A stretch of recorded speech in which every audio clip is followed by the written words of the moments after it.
escuchado antígeno, el término antígeno? ¿En alguna otra materia? ¿En qué? Histología. Ah, bien. Ya. ¿Me podrían decir qué es un antígeno?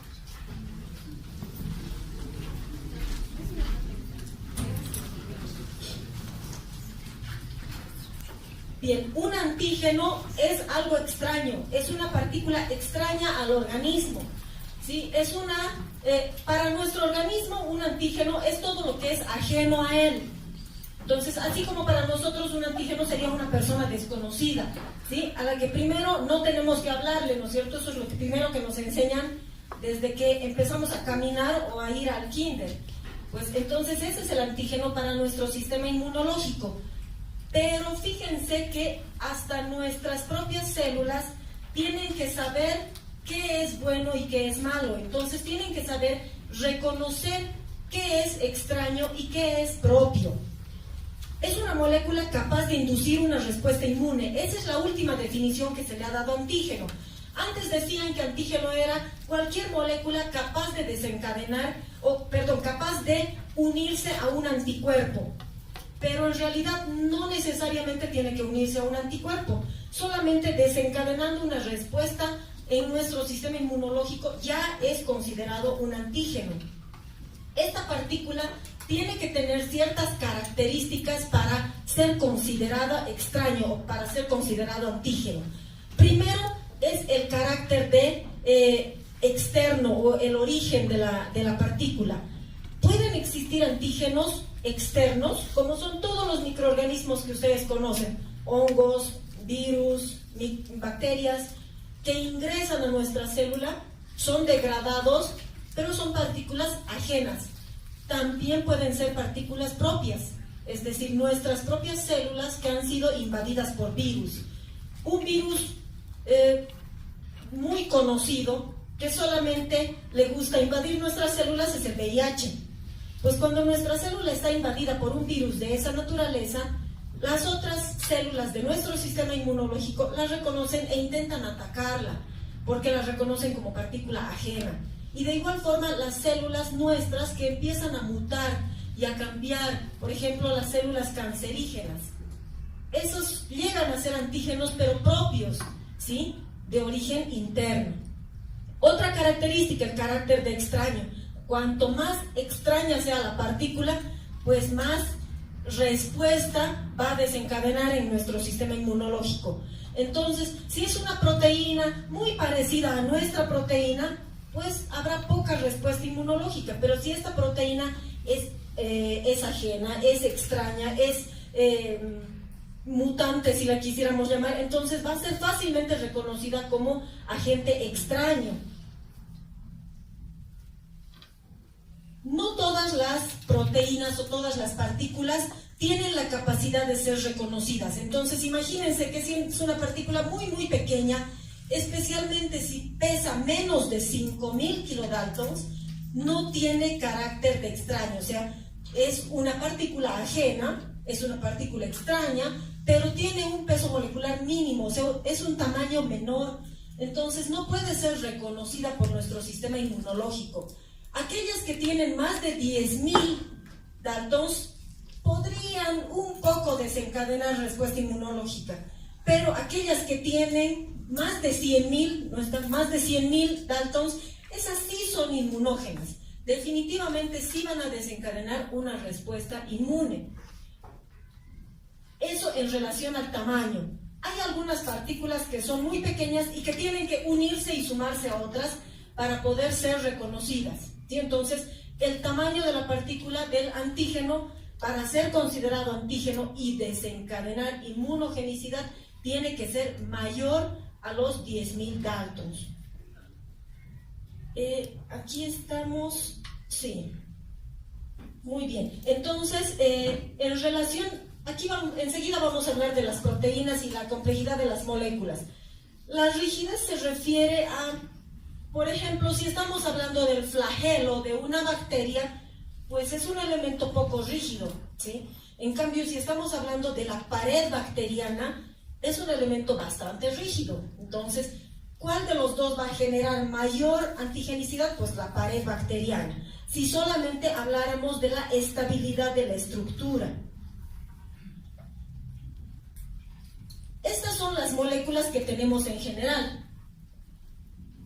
Entonces, podríamos decir que las que tienen mayor complejidad son las que son más inmunógenas. Han llevado ya proteínas en bioquímica, ¿sí? ¿Saben los tipos de proteínas? Bien, la constitución de una proteína primaria es una unión de aminoácidos y es lineal. Es como si sumara aminoácido más aminoácido y es una línea, ¿no es cierto? Es un cordoncito de aminoácidos. Esa es una proteína primaria, ¿no? De estructura primaria. Y esa estructura tiene muy poca antigenicidad, ¿sí? En cambio, una proteína de estructura secundaria es como si empezáramos a envolver un ovillo de lana, que cuando ya es una estructura terciaria, pues es un ovillo de lana, bien estructurado. Entonces, esta estructura terciaria de la proteína es mucho más antigénica que la estructura primaria. Entonces, ya hablando solamente de las proteínas, tenemos que ver las proteínas más complejas son las que están presentándose en nuestro organismo o presentándose a nuestro sistema inmunológico como estructuras complejas, ¿sí? Entonces serían las de mayor complejidad, son las de la estructura terciaria y cuaternaria. La cuaternaria es la unión de varias terciarias, ¿no? Los hidratos de carbono. En los hidratos de carbono podemos tener monosacáridos o podemos tener polisacáridos. En la pared bacteriana hay un monosacárido que es muy importante y es antigénico, claro, en la pared bacteriana, pero que está en las bacterias, en todas las bacterias, ¿sí? Mucho. Existe en gran cantidad la manosa. Entonces, este es un elemento fácil de reconocer por nuestro sistema inmunológico. ¿Y se acuerdan dónde la bacteria tiene polisacáridos?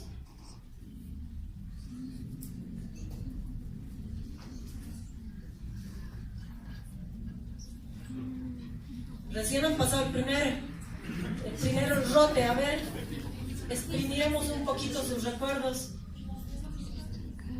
Pared bacteriana. Vámonos a la pared bacteriana gram negativa. Hay una estructura muy importante en la pared bacteriana gram negativa que no existe en la gram positiva. Y son los lipopolisacáridos, exactamente. Y ahí nos centramos un poquito a los lípidos. Estos pequeños son medio inútiles. No pueden desencadenar una respuesta inmune por sí solos. Excepto uno, que es la cardiolipina. Lamentablemente, excepto uno, porque la cardiolipina también forma parte de nuestras células. No son exclusivamente ajenas, ¿sí? Ahora, estos lípidos, para poder desencadenar una respuesta inmune, tienen que unirse a muchos azúcares. Y ahí tenemos los lipopolisacáridos, ¿no? Que es una estructura realmente antigénica, es una estructura muy importante en las bacterias y es una de las principales en algunas bacterias gram negativas que desencadenan la respuesta inmune. Los ácidos nucleicos desencadenan muy baja respuesta inmune, tienen que unirse a otras estructuras que generalmente son proteicas para poder ser antigénicas.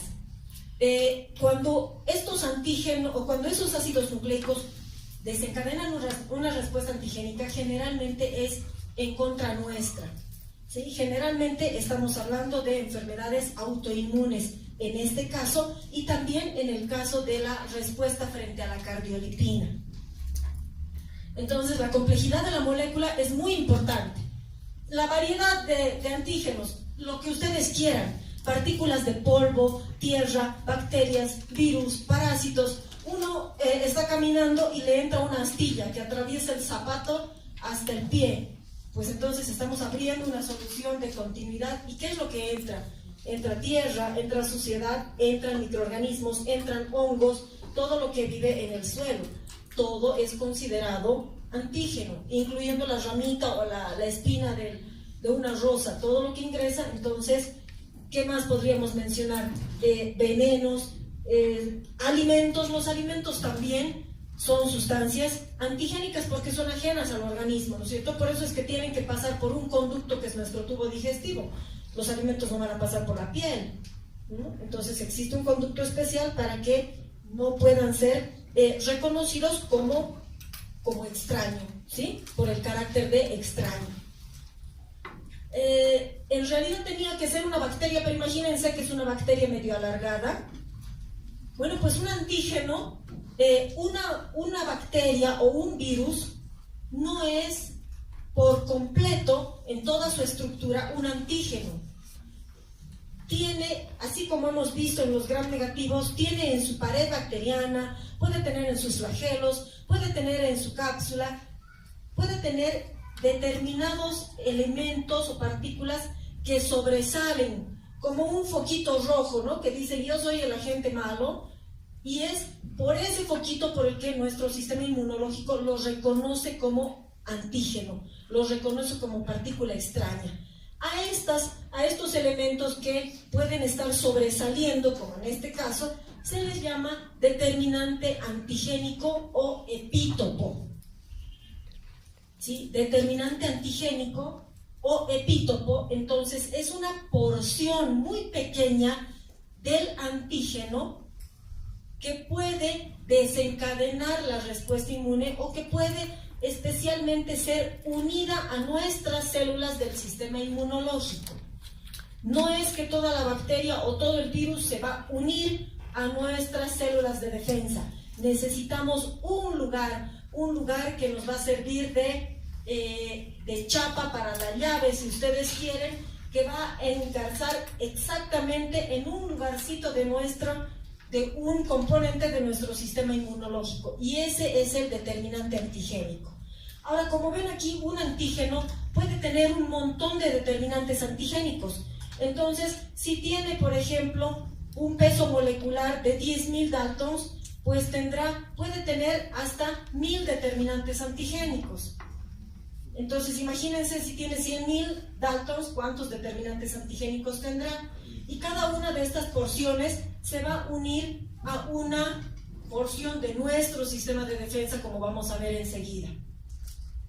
Entonces, si ustedes se imaginan que esta es una proteína primaria, lineal, todos los determinantes antigénicos están ahí como antenitas llamando a nuestro sistema inmunológico.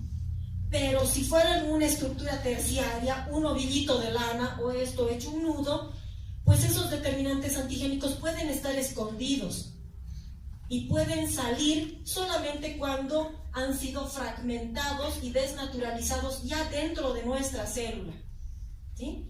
Y en ese caso recién se desencadena la respuesta inmune. Entonces, he ahí los determinantes antigénicos, los expuestos que les decía, y los que pueden estar ocultos, pero eso depende de la estructura de la molécula, ¿sí? Si están expuestos en la superficie o si están ocultos. Tenemos ejemplos. Entonces, por ejemplo, este antígeno tiene dos epítopos o dos determinantes antigénicos, entonces tiene dos sitios de unión. Aquí se está uniendo a uno de nuestros anticuerpos y acá a otro anticuerpo, ¿sí? Entonces, si estamos hablando de un antígeno, una molécula más grande como la de ella, pues tendrá la posibilidad de unirse a un montón de anticuerpos nuestros. ¿Qué es un apteno? Un apteno es esa partícula que les decía que es de un tamaño muy pequeñito, que máximo puede pesar hasta 5.000 daltons y que solamente esa estructura no puede ser capaz de desencadenar una respuesta inmunológica. Entonces, un apteno que tiene ganas de desencadenar una respuesta inmunológica, que es una partícula bastante dañina pero muy pequeña, tiene que buscar un transportador o carrier, que generalmente es una proteína de mayor peso molecular, para que pueda hacerse visible frente a nuestro sistema inmunológico y pueda desencadenar la respuesta inmune. Ese es un apteno. ¿Comprendido? Sí, muy bien. Bueno, aquí tenemos la inmunidad innata, que es la inmunidad que tenemos de nacimiento. No necesariamente la hemos dejado ahí en nuestra infancia. Esta inmunidad es la que responde rápidamente frente a un antígeno, Y esta es la inmunidad adquirida, que tiene que formar células que reconozcan un antígeno, que tiene que madurar para poder reconocer a un antígeno, para poder después recién desencadenar una respuesta inmunológica. Entonces, fíjense, en la inmunidad innata, las respuestas en las primeras 12 horas frente a la exposición. Por ejemplo, la alergia a un tomate podrido, por ejemplo. Pero la inmunidad adaptativa, pues recién está empezando a madurar y a desencadenar la multiplicación celular para darnos una respuesta inmune más o menos entre los 5 a 7 días después de la exposición al antígeno.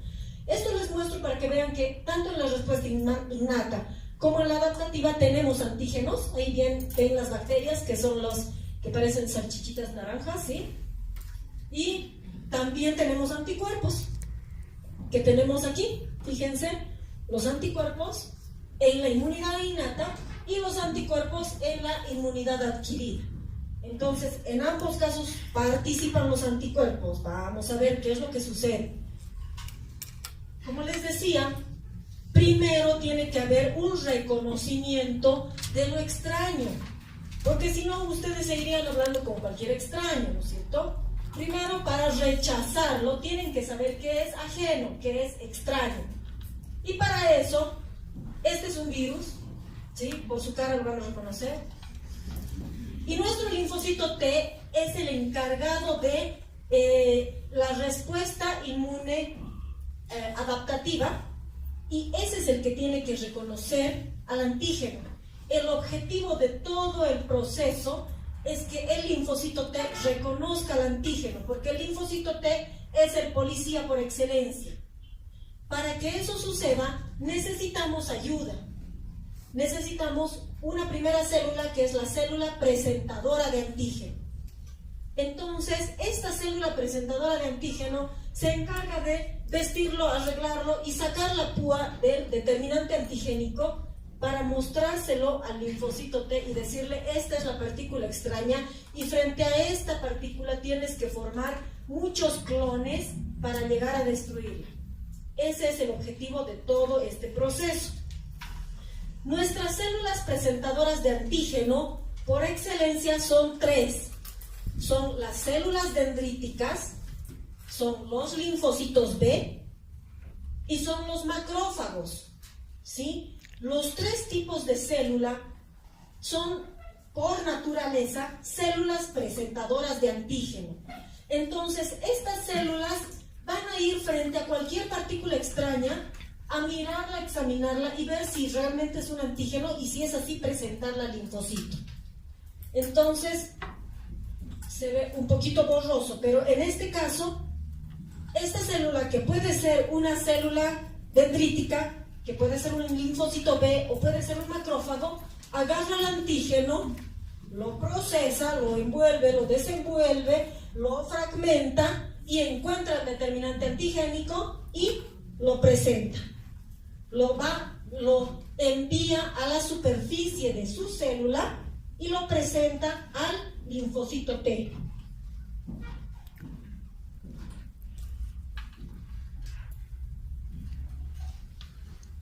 ¿De dónde salen estas células? Ya saben ustedes de dónde salen las células. La célula dendrítica puede ser por un precursor linfoide o por un precursor mieloide, pero de todas formas tenemos la célula dendrítica. Estas células dendríticas son también llamadas células en velo, porque tienen un núcleo central, pero su citoplasma se extiende a manera de dedos como prolongaciones. Entonces, como su citoplasma solito se va extendiendo, parece una telita transparente, por eso se le llama también célula en velo, y estas prolongaciones le ayudan a movilizarse y a captar fácilmente el antígeno. Estas células dendríticas se pueden encontrar en la sangre, se pueden encontrar en la piel, ¿sí? En epidermis, se pueden encontrar en mucosas y en general en muchas células. También las tenemos con otros nombres a nivel de cerebro, por ejemplo, son los astrocitos. Y si están por ahí los macrófagos, los linfocitos B, tenemos de las células mieloides, los linfocitos B sale directamente de la serie linfoide en la diferenciación del linfocito T y D, ¿no es cierto? Ya saben de dónde está el linfocito B, es conocido, y el macrófago es el monocito que cuando atraviesa el vaso sanguíneo al tejido conectivo, pues cambia de nombre y se llama macrófago. Tiene la misma función, ¿sí? Tiene prolongaciones, realiza movimientos ameboideos y su objetivo es fagocitar, es un fagocito por excelencia. Entonces, ¿qué es lo que va a ir a comer precisamente en este caso? Es el antígeno. Entonces, ahí hay un ejemplo, está la célula dendrítica y lo que hace es presentarle al linfocito T. El linfocito T está esperando, ¿sí?, la presentación del antígeno, pero solamente por la señal importante que es el epítopo, que es el determinante antigénico. Lo mismo sucede en este caso, ven un macrófago, pues el macrófago está haciendo lo mismo. Y si ahí tenemos el linfocito B, el linfocito B ya por naturaleza tiene en su superficie anticuerpos, ¿sí? En su superficie. Entonces esos anticuerpos sí le ayudan a agarrar a los antígenos. Pero el linfocito B nos ayuda desde la inmunidad incluso innata y puede captar cualquier molécula, o sea, no necesita haberlos reconocido antes. Capta una molécula nueva, lo examina y si es antigénica, pues la presenta al linfocito T.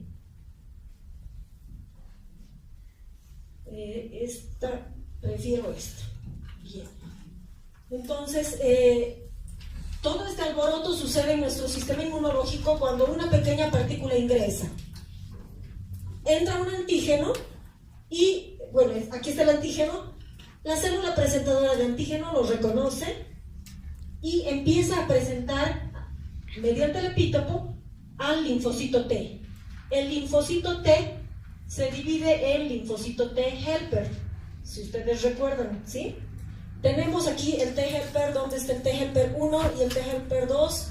Aquí está el T helper 1 y el T helper 2.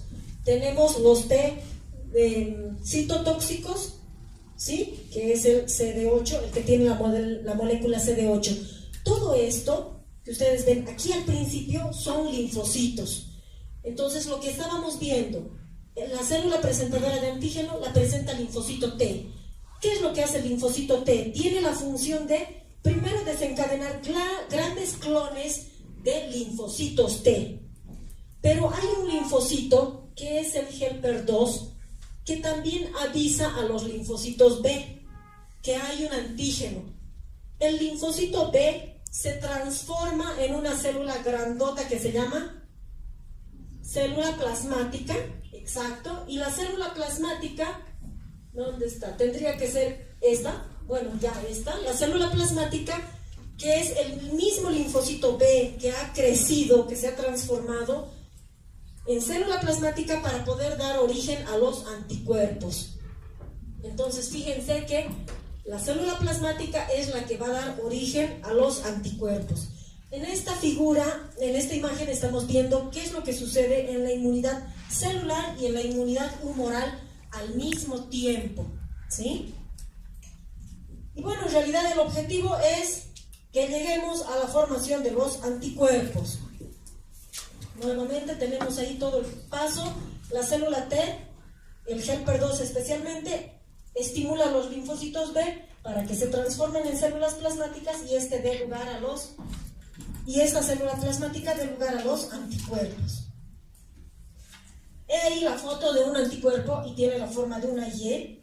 Esa es la forma en la que habitualmente se dibuja siempre a un anticuerpo porque es la molécula base, ¿sí? Estas personas son autores reconocidos que han ganado premio Nobel. Los dos juntos han trabajado en 1972 y son reconocidos porque han dado la estructura tridimensional de las inmunoglobulinas. Los anticuerpos también son llamados inmunoglobulinas, sí, es su sinónimo.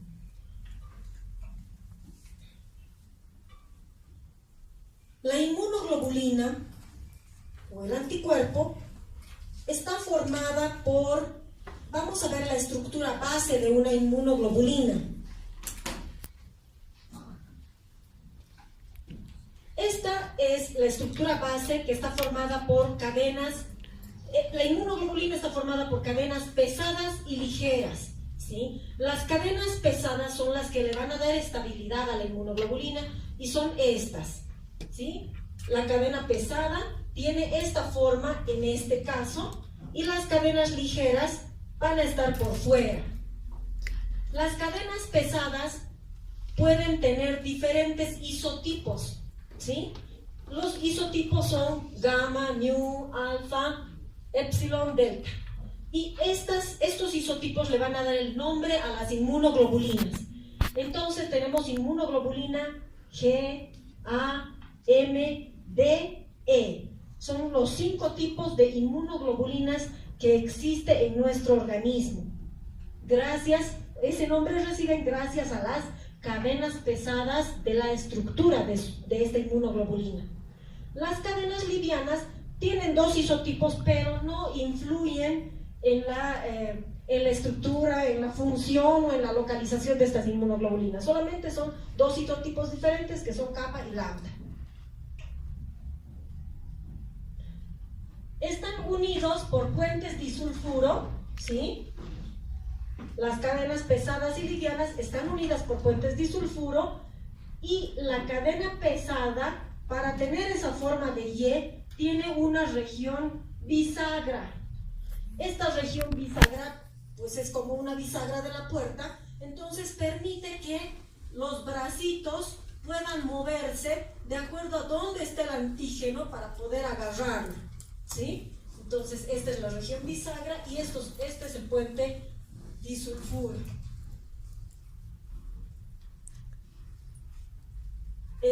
En realidad pueden hacer esta estructura, pero si viéramos ya la parte más molecular, muestra los bucles, porque en realidad son uniones de aminoácidos para formar esos bucles, ¿no es cierto? Y en realidad si los unimos vamos a tener la estructura compleja de las cadenas de la inmunoglobulina. Si nosotros cortáramos por la región bisagra, la inmunoglobulina tendríamos una parte superior y una porción inferior, si lo vemos así, o una parte, si vemos la parte de abajo, que solamente está formada por las cadenas pesadas. Esta es la fracción Fc, que es una fracción, se llama fracción cristalizable. Esta porción está unida a la célula. Entonces, ¿se acuerdan cuando hemos visto el linfocito B? Tenía una Y en la membrana, pues la base de la Y es la fracción cristalizable y es la base que se une a la célula que le corresponda. La porción de arriba es la porción FAP, que es la fracción de unión al antígeno. La fracción FAP, esta porción, su objetivo es unirse al antígeno. Ese es su objetivo, unirse al antígeno, nada más. Ahí está, la unión al antígeno, está la región FAP, y la región FC, pues depende de dónde esté, en qué célula esté anclada esta inmunoglobulina, para ver qué efecto es el que va a tener esta fracción cristalizable, que vamos a ver enseguida. ¿Qué más podemos ver acá? Nada más importante. Pues nuevamente la unión de los fragmentos FC y FAP. Esta diferencia o esta fragmentación en la FC y FAP se puede hacer gracias a proteasas, ¿no? Por eso estamos viendo las pepsinas, por ejemplo. Hay si ustedes recuerdan, a ver, la porción FAP, que es la que se va a unir al antígeno, ¿qué porción del antígeno es la que se une al anticuerpo? ¿Qué porción del antígeno es la que se va a unir al anticuerpo? El epítopo, el determinante antigénico o epítopo. Y la porción específica del anticuerpo que lo va a recepcionar se llama parátopo. ¿Sí? Si se ve mejor aquí.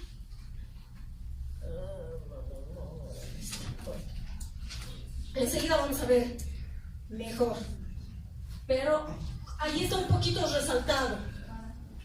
¿Sí? ¿Son segmentos variables? Sí, se varían de acuerdo al antígeno que van a recibir. pero ese sector que está resaltado es justamente una partecita de la cadena pesada y una partecita de la cadena ligera que van a estar esperando ansiosos, y se llama parátopo, esperando ansiosos para recibir al epítopo, ¿sí?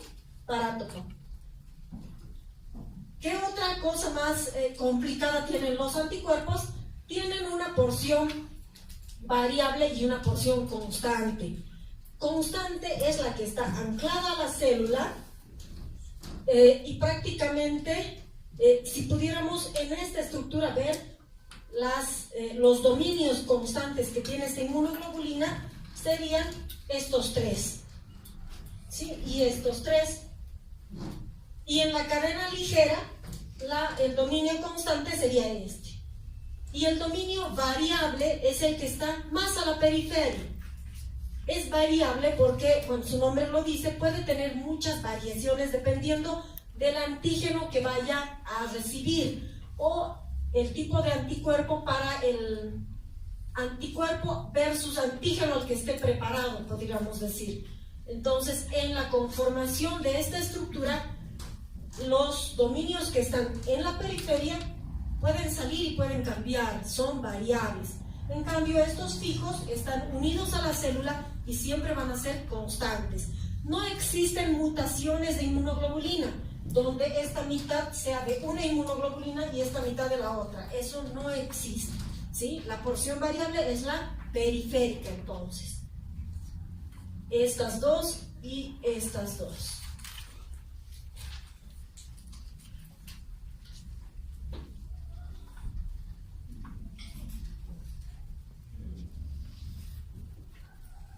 Ahí podemos ver grande, un bracito de la cadena pesada, ¿sí?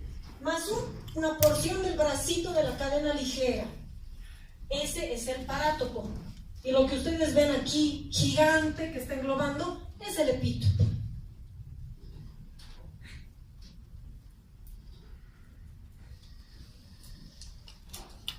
Entonces, los isotipos, habíamos dicho que son 5. Bueno, en realidad son 9, pero son 5 los que les dan el nombre a las inmunoglobulinas. La inmunoglobulina, la G, la A, la M, la D y la E. ¿Por qué son 9? Porque la inmunoglobulina G tiene 4 variables, ¿sí? G1, G2, G3 y G4, y la inmunoglobulina A tiene 2 variables. Esto es gracias a las cadenas pesadas del anticuerpo. Las ligeras no pueden ser variables, ¿sí? No le dan el nombre, no le dan la función, o sea, varían de acuerdo a la localización de la inmunoglobulina. Ahora, primero les voy a mostrar la estructura de la inmunoglobulina, pero acuérdense que son 5 tipos.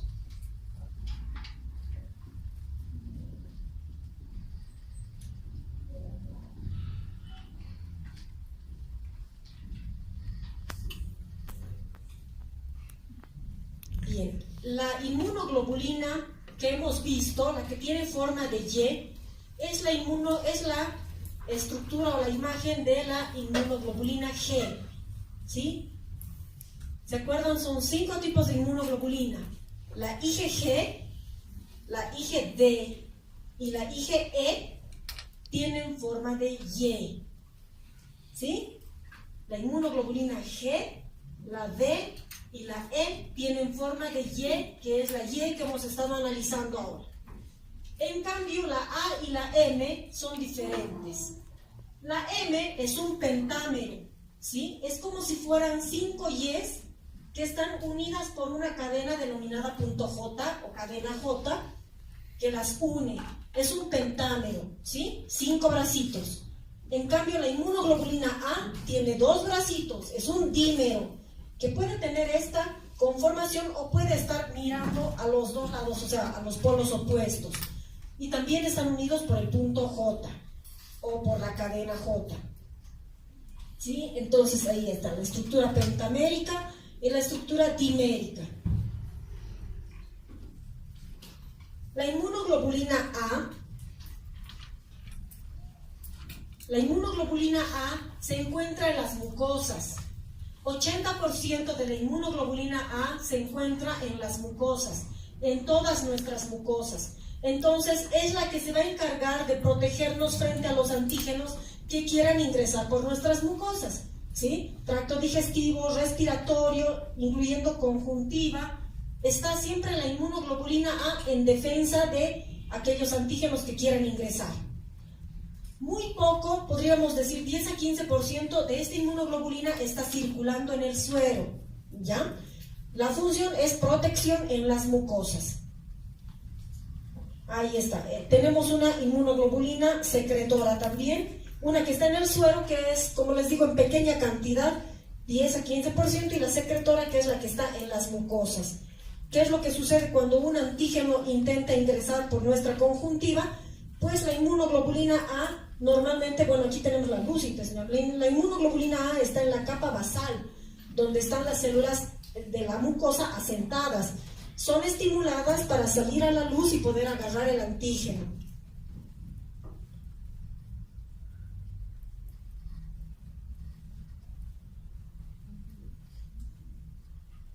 La inmunoglobulina M es la primera inmunoglobulina en fabricarse. Entonces, si nosotros tenemos, por ejemplo, un cuadro gripal por influenza, ingresa el virus de la influenza y la primera inmunoglobulina en formarse es la inmunoglobulina M. Si nosotros hacemos un análisis en sangre para ver si tenemos la enfermedad, lo primero que vamos a encontrar es la inmunoglobulina M, porque la inmunoglobulina G, que es la que se forma después en la respuesta secundaria, si quieren llamarla así, pues va a estar después de 7 a 15 días, después de la formación de la inmunoglobulina M. Entonces, esta inmunoglobulina se encuentra en el suero, se encuentra en tejidos y es la respuesta primaria, es la primera inmunoglobulina frente a la respuesta primaria, es decir, primera vez que ingresa el antígeno. La inmunoglobulina E se encuentra en el suero, pero su base es unirse a los mastocitos.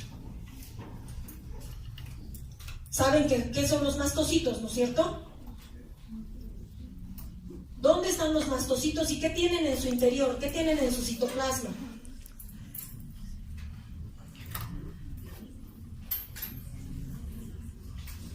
Esta inmunoglobulina es la que reacciona cuando va a haber una unión, por ejemplo, cuando va a haber ataque por parásitos, en alguna parasitosis o en caso de las alergias. Si ingresa un alergeno, va a haber mayor formación de inmunoglobulina E que se va a ir a unir a las células, a los basófilos y a los mastocitos, y los mastocitos tienen en su interior gránulos, ¿sí? Entonces, ¿qué es lo que hace la inmunoglobulina E? Se une a esta célula, la fracción cristalizable es la que tiene la culpa, en este caso, se une al mastocito y desencadena la degranulación, liberación de los gránulos, y ¿qué pasa con nosotros? Empieza a escocernos todo el cuerpo. ¿Sí? Entonces, esta es la inmunoglobulina de las alergias y de las parasitosis. La inmunoglobulina D no se sabe cuál es su función, no tiene una función específica. Se encuentra en el suero, pero se encuentra, más que en el suero, se encuentra unida a los linfocitos B. ¿Se acuerdan que los linfocitos B ya de nacimiento están unidas a las... se pegan a inmunoglobulinas para reconocer antígenos por primera vez? Pues generalmente es la inmunoglobulina D. Y por aquí tal vez podemos ver la diferencia en qué es lo que sucede en la inmunoglobulina M, que es la primera en presentarse, y la inmunoglobulina G. Hablando de la inmunoglobulina G, es la que se encuentra en mayor proporción en el suero. Si quisiéramos analizarla, está 80% de la inmunoglobulina G está en el suero. Es la que se forma como una respuesta secundaria a la infección. Entonces, la segunda vez que ingresa el antígeno, pues la inmunoglobulina G es la primera en reaccionar. Pero si es la primera vez, reacciona, pero tarda, ¿sí? 7 días y recién se está empezando a formar. Al día 14 ya tenemos buenos niveles de inmunoglobulina G. pero si es la segunda vez que ingresa el antígeno, pues se forma rápidamente. Es muy importante porque es la única inmunoglobulina que atraviesa la placenta. Entonces, si nosotros estamos vacunados, tenemos anticuerpos, tenemos buenas defensas, ¿qué es lo que le pasamos al feto durante el embarazo? Es la inmunoglobulina G, en pequeñas cantidades, y esa inmunoglobulina G se encuentra en el bebé los primeros 6 meses de vida.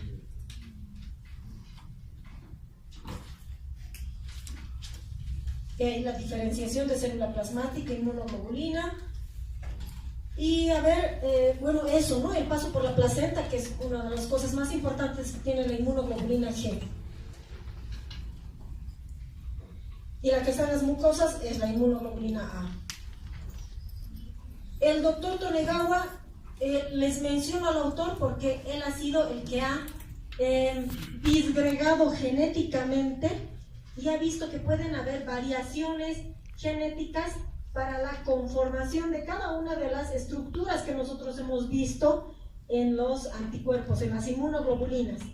Los otros autores han visto la estructura tridimensional de las inmunoglobulinas, pues Tonegawa ha visto a nivel molecular, ha disgregado todas las cadenas y fracciones que hemos visto en la inmunoglobulina. No necesitan aprenderse esa parte. Y bueno, hay pruebas en sangre que nos van a ayudar a determinar frente a una enfermedad si estamos formando inmunoglobulina E, M, G, pero para eso ustedes tienen que saber cuál es la que se forma primero, cuál es la que se forma después, y no pedir las 5 inmunoglobulinas por si acaso, ¿no? ¿Bien, alguna pregunta?